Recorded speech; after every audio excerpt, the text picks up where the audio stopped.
ইরানের পরমাণু ইস্যুতে এক দফার যুদ্ধ শেষ হলেও সেই উত্তেজনা এখনো কমেনি।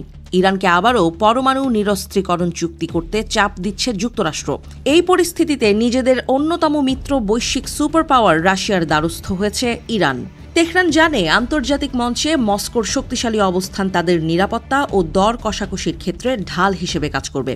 আর তাই যুক্তরাষ্ট্রের সঙ্গে পরমাণু নিয়ে আলোচনার আগে রাশিয়ার প্রেসিডেন্ট ভ্লাদিমির পুতিনের কাছে একটি গোপন চিঠি লিখেছেন ইরানের সর্বোচ্চ ধর্মীয় নেতা আয়াতুল্লাহ আলী খামেনি।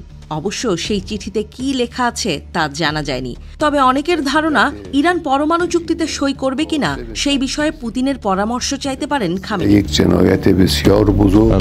বিভিন্ন গণমাধ্যমের তথ্য বলছে, খামেনির লেখা সেই চিঠিটি নিয়ে মস্কো গিয়েছেন ইরানের পররাষ্ট্রমন্ত্রী আব্বাস আরাকচি। সম্প্রতি যুক্তরাষ্ট্রের প্রেসিডেন্ট ডোনাল্ড ট্রাম্প হুমকি দিয়েছেন যে ইরান যদি ওয়াশিংটনের সঙ্গে পারমাণবিক কর্মসূচি নিয়ে সমঝোতায় না আসে তবে আবারও বোমা হামলা করা হবে। এমনকি যে দেশগুলো ইরানের তেল কিনবে তাদের ওপরও শুল্ক আরোপ করার হুমকি দিয়েছেন তিনি। এই হুমকি দিয়ে ইরানকে চাপে ফেলতে ইতোমধ্যে মধ্যপ্রাচ্যে অতিরিক্ত যুদ্ধ বিমান পাঠিয়েছে ট্রাম্প। অবশ্য ওমানে যুক্তরাষ্ট্র ও ইরানের মধ্যে এক দফা আলোচনা হয়েছে। ইরানের পরমাণু কর্মসূচি নিয়ে এই আলোচনাকে ইতিবাচক ও গঠনমূলক বলে উল্লেখ করেছে দুই পক্ষই।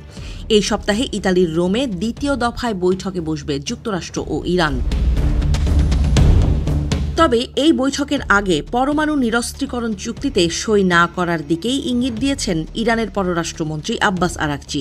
তিনি বলেন, যুক্তরাষ্ট্রের সাথে দ্বিতীয় দফার আলোচনা হবে ঠিকই, কিন্তু সেখানে ইরানের ইউরেনিয়াম সমৃদ্ধ করার অধিকার নিয়ে কোনো আলোচনাই হবে না।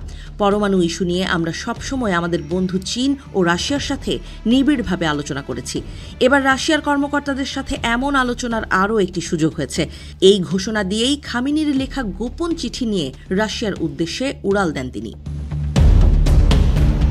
রাশিয়া হল ইরানের দীর্ঘদিনের মিত্র। রাশিয়া জাতিসংঘের নিরাপত্তা পরিষদের স্থায়ী সদস্য। এছাড়া 2015 সালের মূল পরমাণু চুক্তিতে স্বাক্ষরকারী দেশ হিসেবে ইরান ও পশ্চিমাদের পরমাণু আলোচনায় গুরুত্বপূর্ণ ভূমিকা রাখে রাশিয়া। যদিও প্রথম মেয়াদে প্রেসিডেন্ট থাকাকালে 2018 সালে সেই চুক্তি থেকে সরে এসেছিলেন মার্কিন প্রেসিডেন্ট ডোনাল্ড ট্রাম্প। পশ্চিমা দেশগুলোর অভিযোগ, সাম্প্রতিক যুদ্ধের পরেও ইরান ইউরেনিয়াম এমন মাত্রায় পরিশোধন করছে যা পরমাণু অস্ত্র তৈরির উপযোগী। তবে পশ্চিমাদের এই অভিযোগ অস্বীকার করেছে ইরান। এরপরেও ইরানকে চেপে ধরছে যুক্তরাষ্ট্র ও এর পশ্চিমা মিত্ররা। আর তাই এই পরিস্থিতি থেকে বেরোতে রাশিয়ার সাথে যোগাযোগ করছে তেহরান।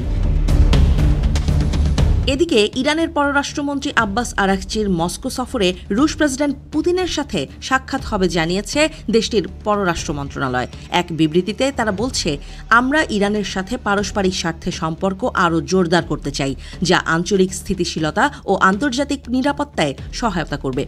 বিশ্লেষকরা বলছেন, পরমাণু চুক্তি নিয়ে যুক্তরাষ্ট্রের সঙ্গে নতুন করে উত্তেজনা ছড়ানোর আগেই রাশিয়ার মতামত জানতে চাইছে ইরান। পরমাণু চুক্তি ইস্যুতে রাশিয়ার কাছ থেকে পাওয়া পরামর্শ অনুযায়ী ইরান এগোবে বলেই ধারণা করছেন তারা।